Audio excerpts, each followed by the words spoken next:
Ang tagal kong hindi nakapag-update tungkol sa kay Pagong Panda.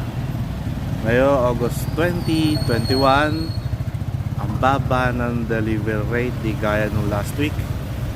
Last week okay pa, malaki-laki pa. Ngayon, para nag-average ng 30 pesos. Kahapon, August 20, medyo matumal, nakalabing isa lang. Naghintay ng matagal sa ilang delivery. Ngayon, August 21, nakalabing apat. Hindi naman naghintay, tuloy-tuloy lang ang pasok. Pero yun nga, mababa pa rin. Tapos napansin ko rin na pagkatapos ng baha, unti-unting bumaba yung delivery rate. Sana kung ano man ang naging dahilan nun maayos. At so magkita na lang ulit tayo next week night.